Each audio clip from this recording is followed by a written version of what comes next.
Dr. King asked me and Stokely to come over and have dinner at his house, that he just wanted to talk. And so we went over to his house. He wanted to understand where Black Power came from.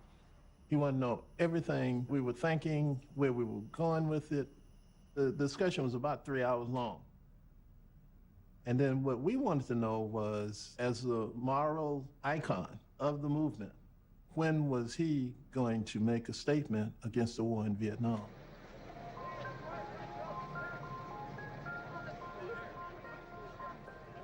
The leaders of the peace movement were reaching out to Dr. King and wanted him to get more actively and publicly involved. But I resisted because my initial reaction was I felt that they were trying to appropriate the legitimacy they didn't have.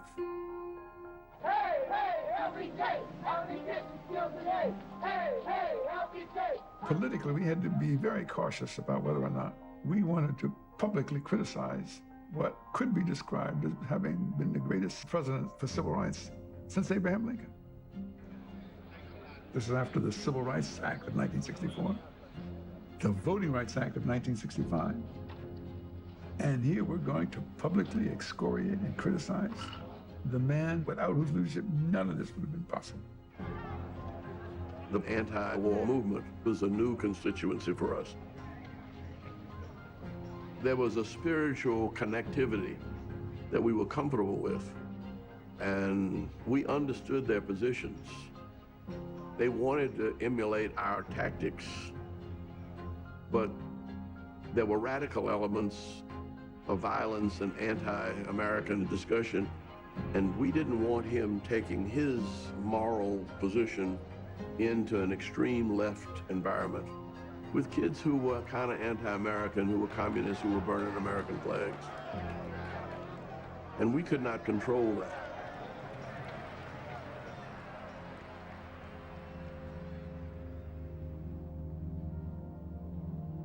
Johnson was worried because communists were on the other side on the war. And over the years, the FBI was constantly investigating King and citing one or two of his associates who they said were communists. He was afraid that the FBI would leak it, that Hoover would really get King branded as a communist, and it would build up an enormous backlash. For a long period of time, every conversation was wiretapped secretly by the FBI, and the contents of the conversations written down, transcribed verbatim, and put in files marked top secret. And a top agent of the FBI said that Martin Luther King Jr. is the most dangerous and most powerful Negro in America. In 1964, they were bugging Dr. King, and they also picked up his sexual activity. Hoover would send these memos out. The memos would be all about King's life. I mean, they were obviously designed to destroy this guy.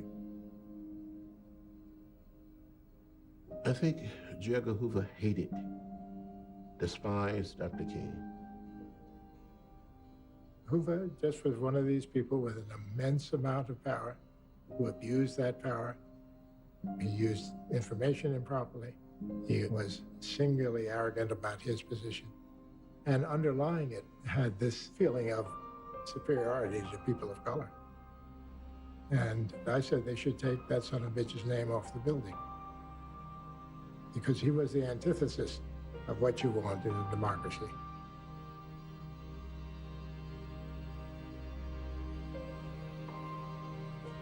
You know, during those days, we assumed that we all were being wiretapped or spied on. But I think the people who made the recordings were really sick. Everything the FBI was doing to hurt us made us question whether this country was so sick that it couldn't be saved. We were never running a program of personal piety. We were running a program of social and political and economic justice. And it's while we are yet sinners that Christ died for us. And it's one of the things that makes it possible for us to understand the difficulties and weaknesses in other people, is that we're aware of them in ourselves. I think it's very important for us to see that you can go on doing the good works and have slipped and fallen, you know, or gotten drunk or womanized or whatever. But since we have no idea how his struggle felt, we don't have any room to criticize it. Martin Luther King Jr. was a human being, and he was imperfect.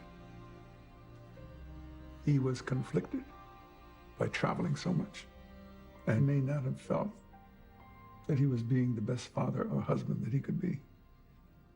But his love for his family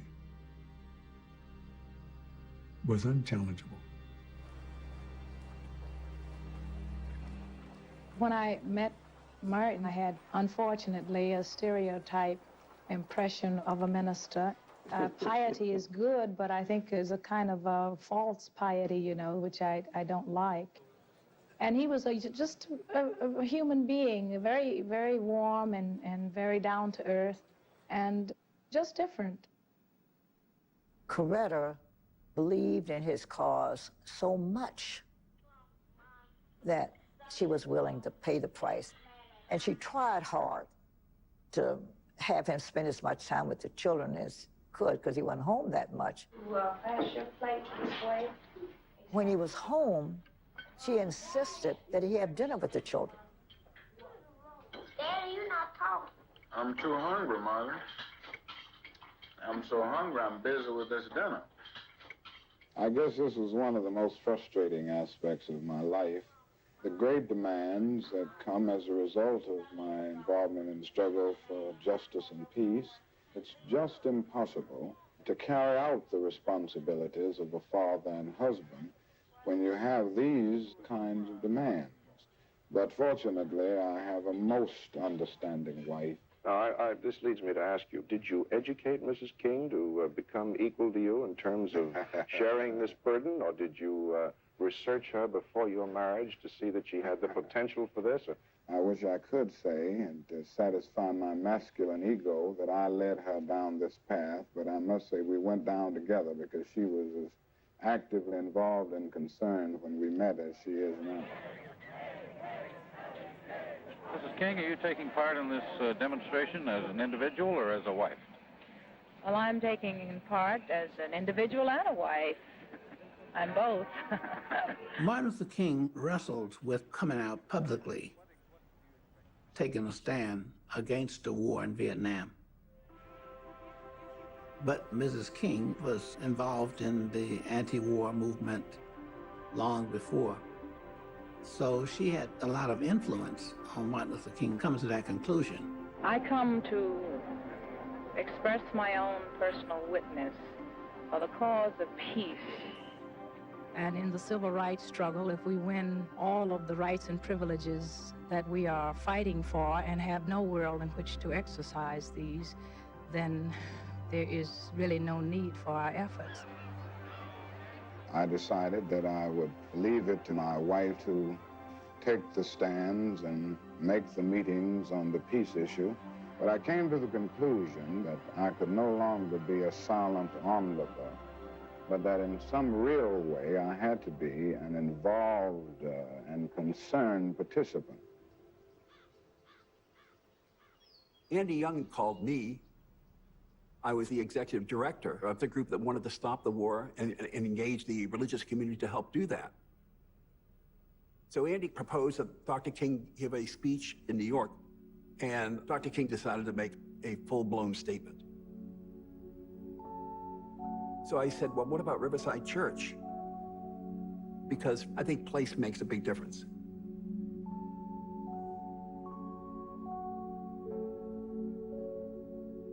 When he came to the Vietnamese speech, he struggled with it. And I remember very much because he wrote a big part of it in our home. I have on my wall in the hallway a copy of his writings and the notes that he made. He had a habit of using a yellow pad, constantly making notes, and he'd crumble up these things at the end of an evening and toss it away.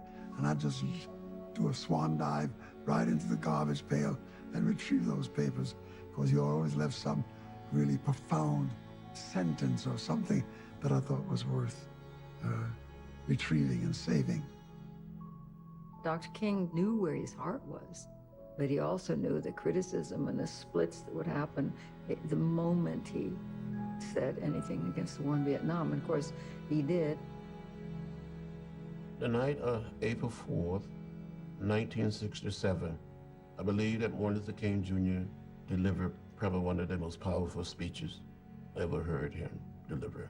Ladies and gentlemen, he said in effect that he was not going to butcher his conscience. I knew that I could never again raise my voice against the violence of the oppressed in the ghettos without having first spoken clearly to the greatest purveyor of violence in the world today, my own government. So as a nation, we talk about nonviolence here in America, and then we engage in violence abroad. He said in effect that the bombs that were dropping in Vietnam, they would be shattered over America. Dr. King was worried that the government had gotten us into war where we didn't need to be, and that we were hurting ourselves. The returning veterans, the inflation, the unemployment, the consequences of the war. He literally poured out his heart, the depth and essence of his soul. I've heard many sermons. I was at the March on Washington, but I think the speech at Riverside Church was his best. If America's soul becomes totally poisoned, part of the autopsy must read Vietnam. When the speech ended, the place exploded, and I knew it was electric. I knew he had hit it out of the park. But the next morning, he was blasted in virtually every editorial column in America.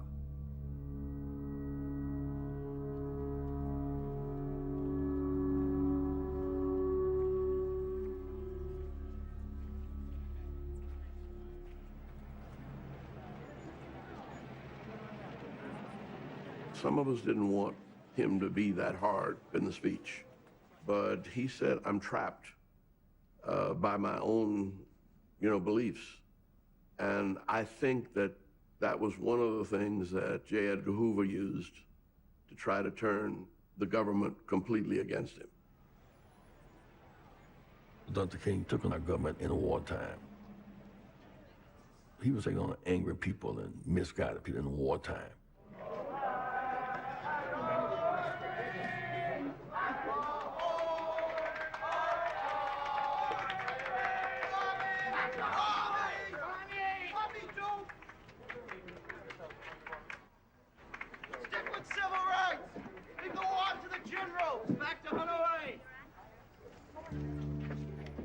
He said, many of my friends are turning on me, many of my Morehouse friends, my classmates. Preachers have said I can't come in their pulpits because we shouldn't be engaged in the war. He said, you expect your enemies to disagree with you. What I didn't understand is how our friends would leave me. They stopped giving, they stopped calling, they stopped caring, and he was devastated. Change is painful. The loneliness and what it must have felt like when he was so abandoned by so many and told to stay in your place. He really felt betrayed. And he said over and over, they don't know me. They applauded me. I told Negroes to be nonviolent. These same people are damning me when I say you ought to be nonviolent toward little brown children in Vietnam. The way all of America turned on him when he stepped into the Vietnam drama was perhaps the single most challenging moment for Martin.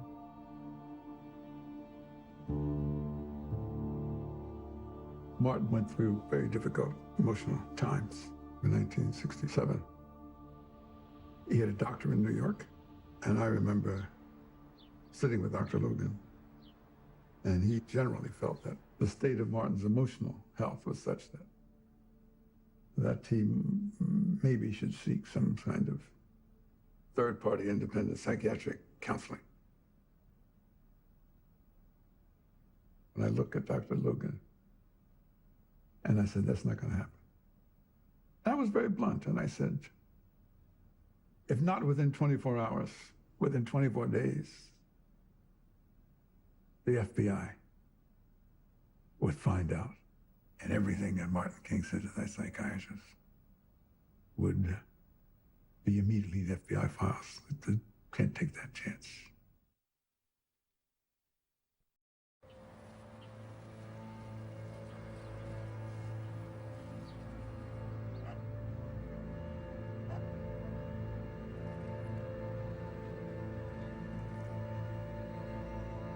This year, major Negro riots have broken out in Detroit and Newark and about 80 cities and towns all over the country.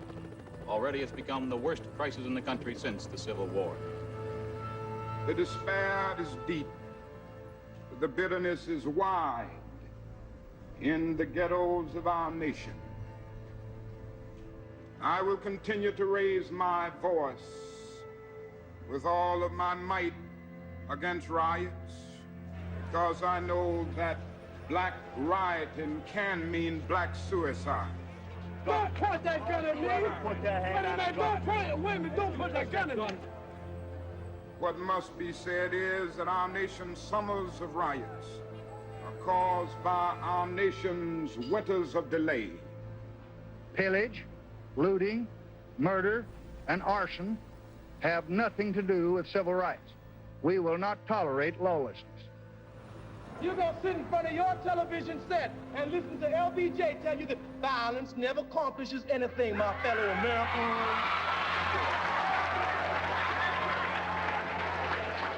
But you see, the real problem with violence is that we have never been violent. We have been too nonviolent. I've decided to stick with love. And so I'm not going to give you a motto, preach a philosophy, burn, baby, burn. I'm gonna say, build, baby, build. Organize, baby, organize.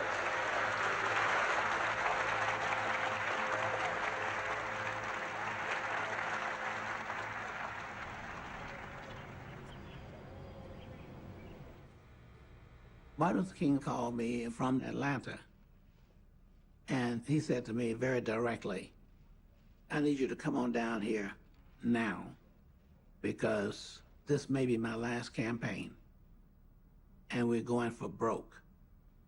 The Southern Christian Leadership Conference will lead waves of the nation's poor and disinherited to Washington, D.C. next spring. He said, let's go to Washington. We're going to Washington. If necessary, go to jail, civil disobedience, and convince this Congress to shift from war in Vietnam to war in poverty. It was Marion Edelman who came to Martin with the concept of the Poor People's Campaign. I got called to Washington to testify about poverty and what was happening in Mississippi. This is an urgent situation which must be looked into and which must be met. In the middle of it all, I asked them to come and see for themselves. And Bobby Kennedy came with them. There is starvation and men and women who can't find jobs. And it's a reflection on all of us, the fact that you have young children in the United States at the present time, with the wealthiest nation in the world, who are hungry, and their parents are hungry, is completely unsatisfactory. Robert Kennedy went back to Washington. I told him I was going to stop through Atlanta and see Martin, and he said, well, tell them to bring the poor to Washington. I went down to Atlanta and went to SCLC, and he was depressed. I mean, he was sitting in his office by himself, and I told him what Robert Kennedy said, he ought to bring the poor to Washington. And he lit up. He just lit up. I think he was realizing that he was running out of gas. And the attacks and the criticisms on him were getting more and more vicious. But he was really aware of the fact that we had not hardly raised the issue of poverty.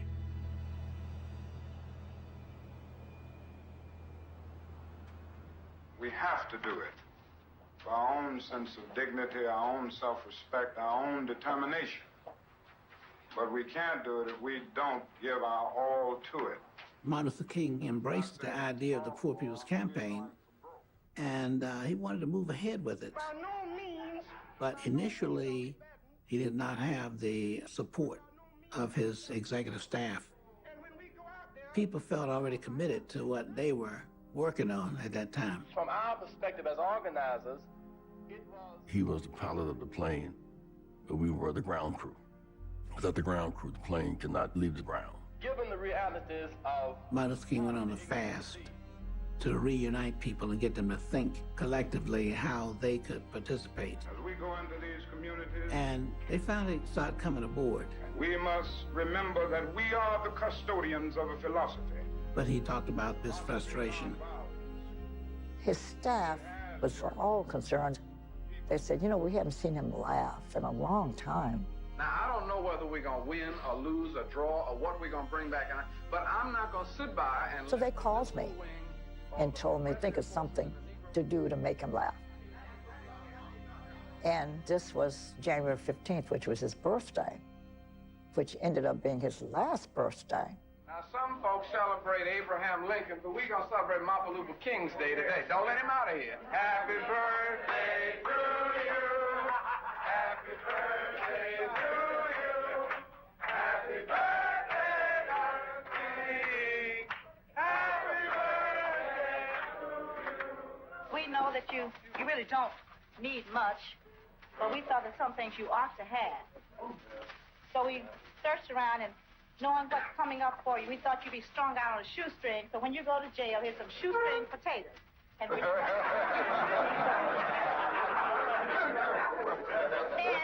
know how fond you are of our president, Lyndon Johnson. And we know how you're supporting everything. I got this little cup for you, and I want this back because it's mine. And it says, let me read. It says, we are cooperating with Lyndon Johnson's war on poverty. Drop coins and bills in the cup. And this is a special gift for me, a real one.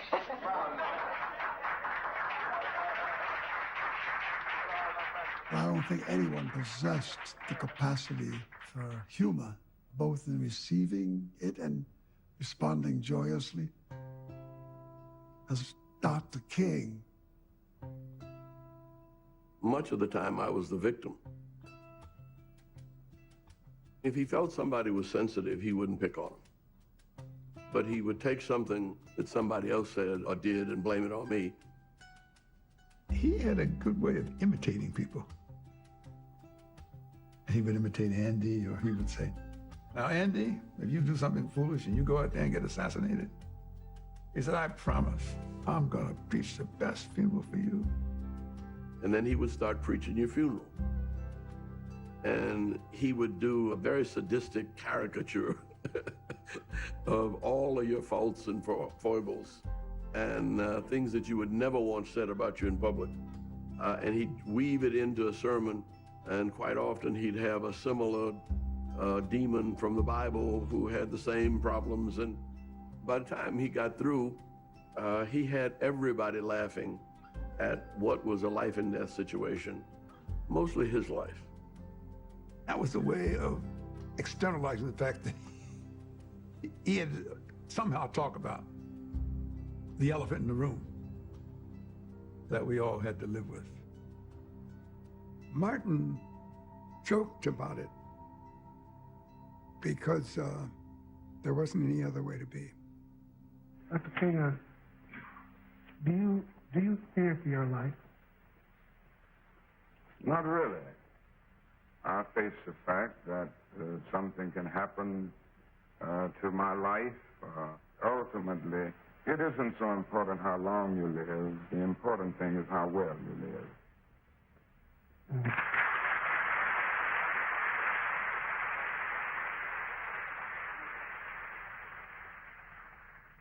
Dr. King's expression of his anxiety about this whole world in which he found himself was not unfounded. His fears were very real because the conditions were very real. What is it that America has failed to hear? I had noticed that he had a tic.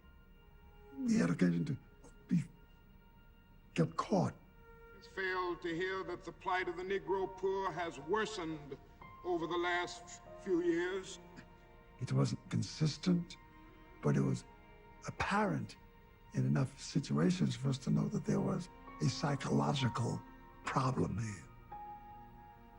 And then one day, that tic was no longer evident. I said to him, well, what happened to the tic? He said, it's gone. And I said, well, how'd you get rid of it? And he said, I made my peace with death. I know all of you are studying hard and you're just doing fine in school, and I'm glad to see you. We're glad to see you. Thank you very much. I think he always knew that each and everything he did could be the last thing that he did. And he used to say that if you're really going to be free, you have to overcome the love of wealth and the fear of death. You all just took off from school, huh? He was prepared to die, but he was also determined that his death and his life would have meaning. And I think that's what he was wrestling with Vietnam and Chicago. Tell Jose and Ralph to rush on. And the Poor People's Campaign. Hello, give me some. Where we stopping? Where we stopping? Where we stopping? Where we stopping?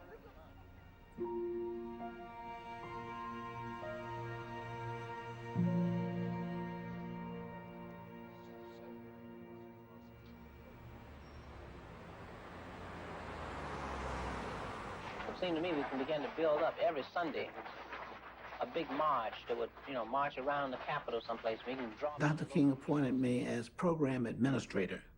By the time we get to the 7th March, it could really be massive for those people. And usually our campaign was related to discrimination and racism. So we were talking about, black people for the most part. But I said, well, there are Chicanos who are poor. You want them to be in? He said, yes, we want them to be involved. I said, okay. So I said, what about the Native Americans? He said, well, yeah, Native Americans. So by this time, he turned around and looked up at me because he had anticipated the next question. I said, well, Dr. King, what about the poor whites? And he said to me, a little disgusted, he said, are they poor? I said, well, yes. Well, we want them involved.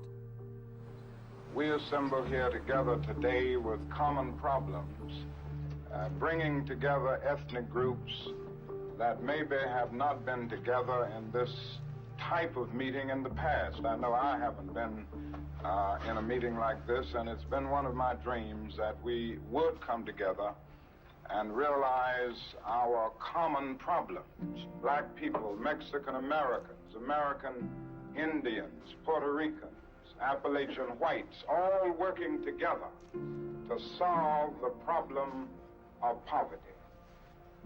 That was a very big thing that happened, of finding common ground among the poor. That didn't make things easy, but it was a big benchmark into the next stage of the civil rights movement, which had to do with economic rights. Ultimately, we are concerned about a guaranteed annual income. And the other thing I think is very necessary to say is that everybody's on welfare in this country. When it's for white people and rich, we call it subsidies. Suburbia was built by federally subsidized critics, and the highways and expressways that take people out there. So I think we've got to see that when it comes to poor people, we call it welfare, handouts, doles, but when it comes to rich people, we call it subsidies. And it's the same thing, it's all welfare.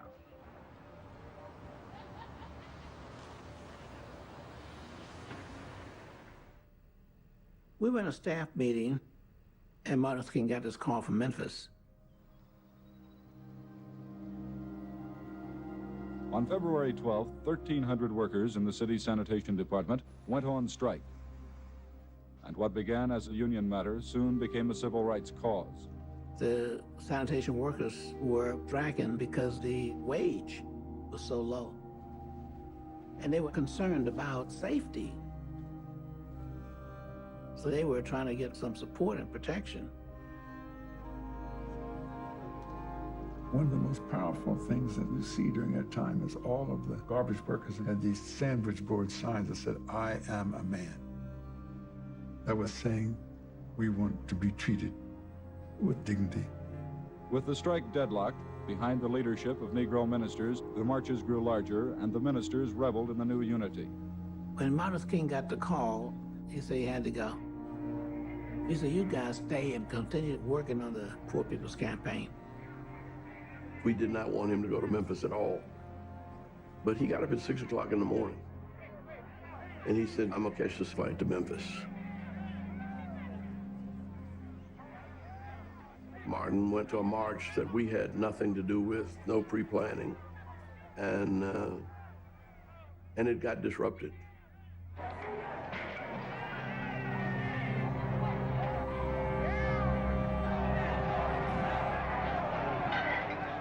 There were some young men outside of the garbage workers who took the wooden sticks that had held some of the I Am a Man signs together and used them to smash windows. When the march degenerated into a riot, abandoned by its leaders, the police, with my full sanction, took the necessary action to protect the lives and property of the citizens of Memphis. We urge you to return to your homes immediately for your own safety. Why didn't you check out the situation in Memphis with your staff before you came in, especially since it's in the midst of a very touchy sanitation strike? Well, I would be honest enough to say that I was completely caught with a miscalculation. What steps have you taken to avert new violence in Memphis? Well, we're going to take those steps, and we're not going to stop here. We are going to have in Memphis a massive non-violent demonstration, and we're going to do it in the next few days.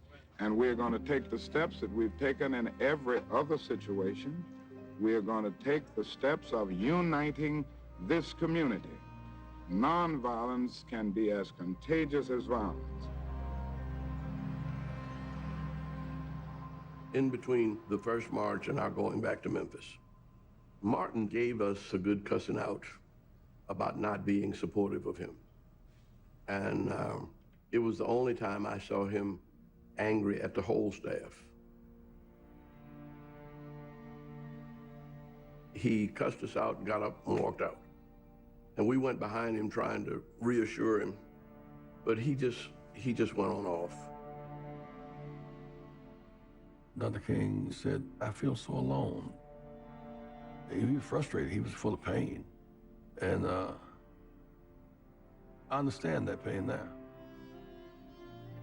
Still, I pondered, maybe I should quit now. Maybe I've done as much as I could do. I thought it was wrong to take on another movement in the state we were in. We were tired, and we knew he was tired.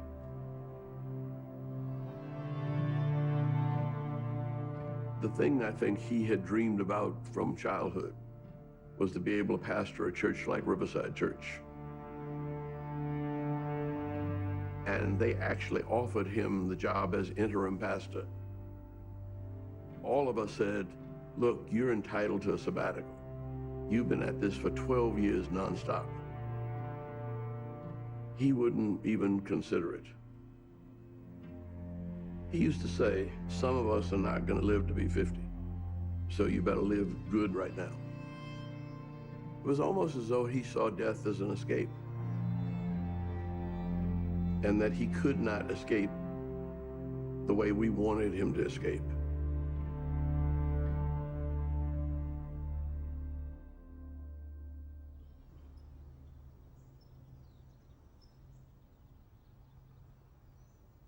Before Dr. King left to go to Memphis, we all had dinner together, at their home.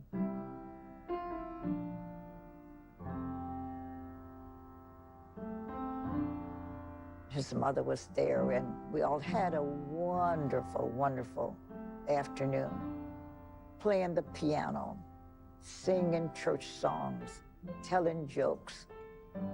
He said to me, "You know what, I bet you don't really know that I'm a good singer. Did you know that?" He said, "I'm gonna prove it to you.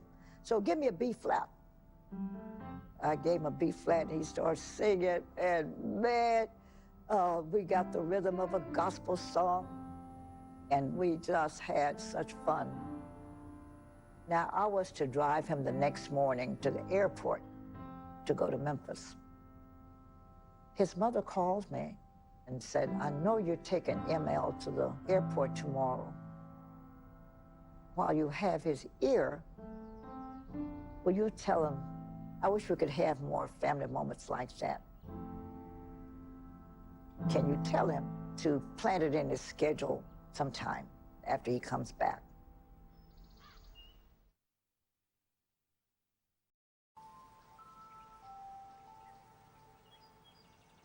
After the march that broke out in violence, we all went to Memphis for two reasons: to support the sanitation workers' march so it would be nonviolent, but also to continue our discussion of the Poor People's Campaign. That night, there was a mass meeting at Mason Temple Church, and Martin Luther King was scheduled to go and speak, but it was pouring down raining. Dr. King had stayed in the room most of the day. He said, "I have a headache, I don't feel like going." But Jess said, "Will you go?" So we went over there and we walked in the door. Church was about 3/4 full and people cheering. You could sense they were expecting him. Martin Luther King is already in his pajamas in bed, and we were working on a press statement for Washington, D.C. We went down the side of the church and called him on the pay telephone. Said, "Martin, come just for a few minutes. You don't have to stay long." Said, "They're so ready for you." I could only hear one side of the call, but Martin Luther King said, "Now, are you telling me that you want me to get up out of my bed and take off my pajamas and get dressed and come out in the pouring down rain, okay, to speak at this meeting?" So obviously the answer on the other side said yes. The Moses of 1968, Martin Luther King.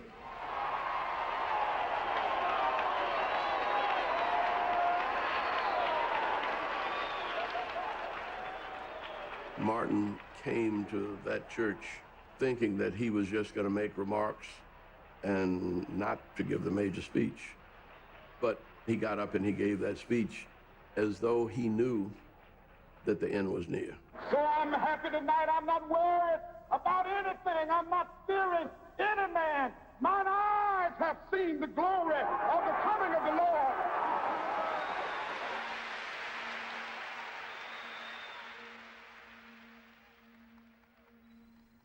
The next morning, we were working on the press statement for the Poor People's Campaign. Martin Luther King said to me, "Now, Bernard, the next project we're going to work on is to institutionalize and internationalize nonviolence." I was on the witness stand most of that day. We got permission to march, and I came back to the Lorraine Motel. He was childish and giddy and cussed me out. "You know, where you been?" He threw a pillow at me. I threw it back. But everybody else picked up pillows, and it was like a bunch of 10-year-olds. And just about that time, Billy Kyles knocked on the door and said, "You all will do it in my house by 6 o'clock. My wife's got dinner waiting." And so he jumped up and went upstairs to put on a shirt and tie. I was coming across the courtyard, and from the balcony, Dr. King said, "Jesse, you know you have on a tie." So I said, "Dr. King, a prerequisite for eating is an appetite." He said, "You're crazy." We laughed. He was just extremely relaxed and comfortable and playful. It was the happiest I had seen him in a long time. We've been laughing and playing, and he raised up, the bullet hit him right here. It severed his tire. I got up and went running toward him, but he was non-responsive. So I got up and went and called Mrs. King. It's a long 10 steps to take from where he was to that phone. I said, Miss King, I said, Dr. King been shot. I think he's been shot in the shoulder. I think you should come. I really couldn't say what I saw. It was like too much to say. It's like, I couldn't say that.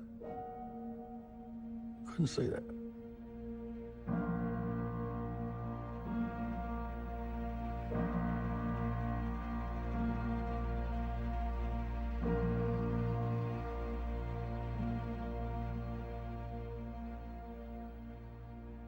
What Dr. Martin Luther King called his beautiful dream, expressed so dramatically during the 1963 March on Washington, was shattered tonight in Memphis, Tennessee by an assassin's bullet. In Memphis and in New York, in Boston, Raleigh, North Carolina, there are reports of looting and other angry reactions to the killing of Dr. King.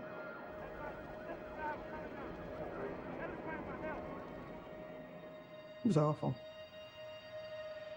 My first thought was to go out and tell children not to loot and not to riot and ruin their lives. And this little boy, about 12, looked me straight in the eye and said, "Lady, what future? I ain't got no future. I ain't got nothing to lose." I was in Sarasota, Florida with my parents, and we see this happening on the television. And the first thing out of my mother's mouth was, "He deserved it. He was a rabble-rouser." When white America killed Dr. King last night, she opened the eyes for every black man in this country. He was the one man in our race who was trying to teach our people to have love, compassion, and mercy for what white people had done.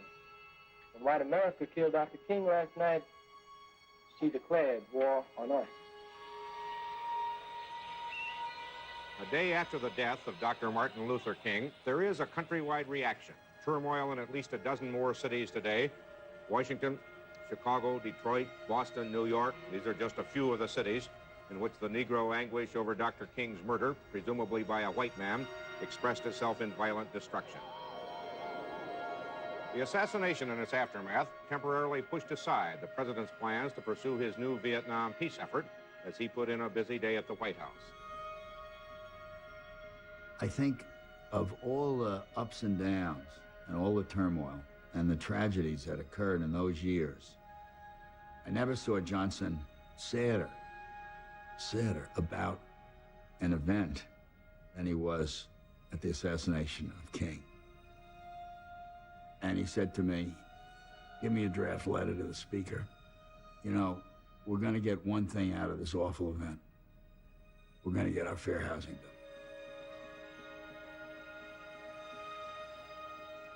As part of the National Day of Mourning tomorrow, hundreds of communities across the nation have planned memorial services and peaceful marches in tribute to Dr. King. It is in this way, despite the ugly rioting and looting in many cities, that thousands of Americans have planned to express their grief, quietly and with dignity. Nowhere was this more evident than in Atlanta, Georgia. Before the funeral, Dr. King's body was to lie in state at Spelman College. A security officer at Spelman called Mrs. King and said, "There must be thousands here. What must we do?" Then I said, "Mrs. King, the public will wait. You need to see him first." So we dashed over to the campus. I didn't see the body till I got up close. I nearly died. He looked awful. He had a big blob of clay on his face. Mrs. King was standing there in such pain. The embalmer loudly said his jaw was blown off. "This is the best I can do." And, oh, she nearly fainted. So I took out some loose powder and I dabbed a little on his face, toning it down. And Coretta smiled. It was working. And she said, open the door and let him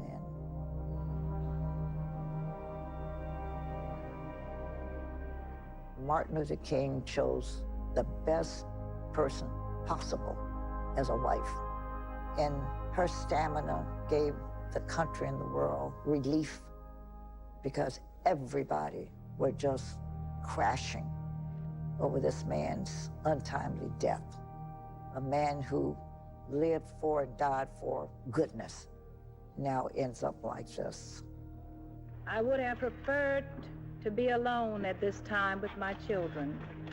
We were always willing to share Martin Luther King with the world because he was a symbol of the finest man is capable of being. Yet to us, he was a father and a husband. I am surprised and pleased at the success of his teaching. For our children say calmly, Daddy is not dead. He may be physically dead, but his spirit will never die.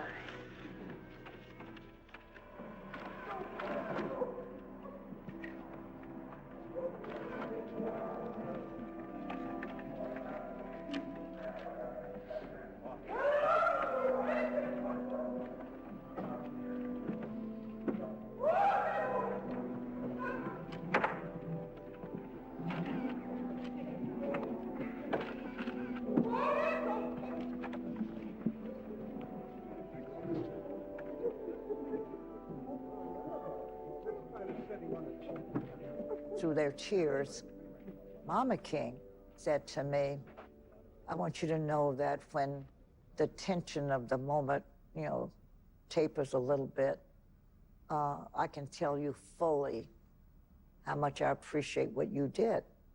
And I said, what I do? She said, well, you told Martin what I said, that I wanted him to spend more time with me.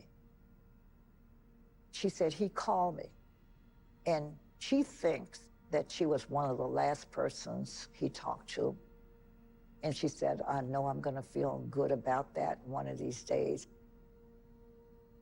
I got a call that Mrs. Kennedy would like very much to pay her respects to Mrs. King.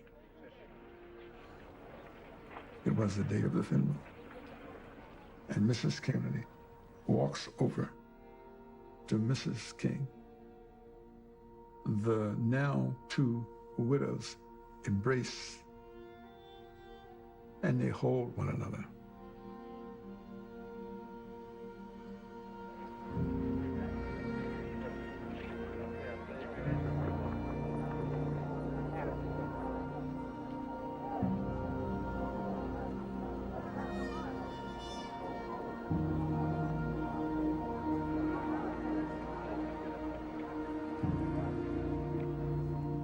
I was on my way to the funeral, and I had to pass the office, and the office door was open, our SCLC office, and people were bringing things out of there.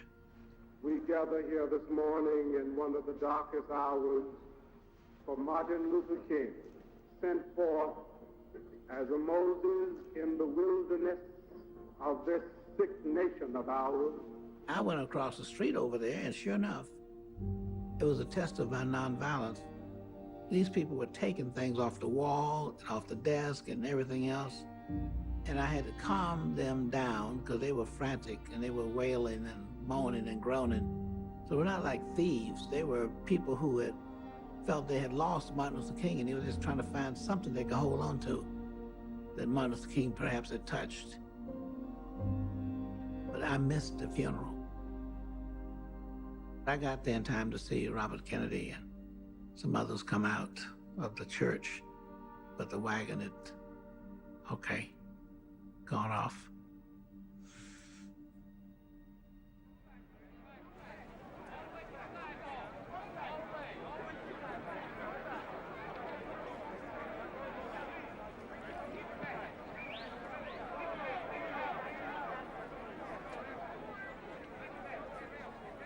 There's been a lot of historical tragedies that give us time to reflect on much that has been lost to us in the cruelty of the issues of race. None more profoundly robbed me of an important part of what I thought my life would be than when Martin was murdered. His death was not just a great loss historically, but in a deep personal sense, I lost a friend. The cemetery is too small for his spirit. The grave is too narrow for his soul.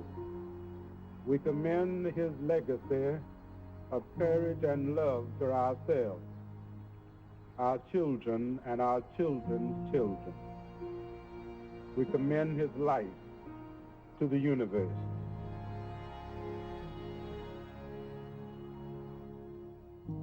My first reaction was to be mad with him. You got us in all this hell, now you going to heaven and leaving us in hell. Why don't you take us with you? But I was panicked to know how we followed. And we were not able to stay together without him. And the movement began to fragment.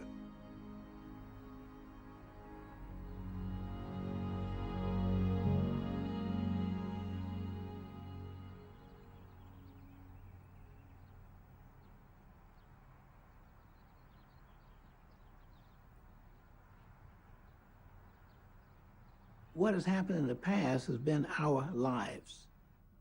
As older people, we've gone through those different periods.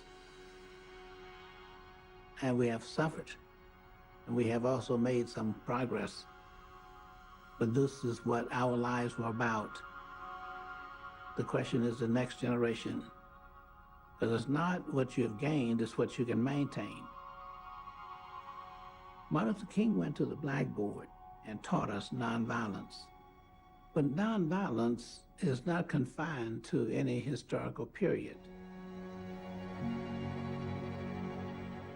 He speaks to this generation clearly, as if he's in yesterday's morning paper. His strategies, his philosophy, his worldview remain real today. He wanted a future world that was changed because of our nonviolent struggles. He wanted his life to be remembered by making the nation realize that nonviolence is what we must, in the end, have. I think people discovered only after his death that he was more radical than they actually knew. I don't think he wanted us to take anything other than all that we deserve. And that's what radicalism, in the best sense, is about. Using the power that you have to help transform the society for the better. With Martin Luther King, we have the holiday and we talk about how wonderful he was. But we really should develop his work. It's our responsibility, everybody's responsibility. There are 300 million of us, and social change is the job of each of us. When you see something that is not right, not fair, not just, you have a moral obligation and a mandate to do something, to say something, to speak up, to speak out. He is issuing as much of a call to us today as he was calling to us in 1968. And I hope we will hear that call and finish the next phase of his movement. He talked about the importance of keep going forward. And he said, if you can't fly, you drive. If you can't drive, you run. If you can't run, you walk. If you can't walk, you crawl. But keep moving forward. From 1956 until April 4th, 1968, Martin Luther King Jr. may have done more to achieve political, social, economic justice than any other person in the journey of American history. The problems we have that Martin lived for are still with us, then the complexity of good and evil in this world is going to always be with us. I don't know that anybody struggled with it any more or did any better than Martin King in my lifetime. He always said, we've come a long, long way, but we still got a long way to go. And somewhere, wherever Martin is, he's struggling beyond this place in time and space. Well, I never like to discuss Martin Luther King's influence. I'm just trying to do a job, and I think it's a job that has to be done. And I'm not trying to do it merely for myself, or merely for my children, or merely for the Negro, but for America, because I think it's true that if this problem isn't solved, the soul of our nation will be lost. And the only way to redeem the soul of America is to remove or to eradicate racism in all of its dimensions.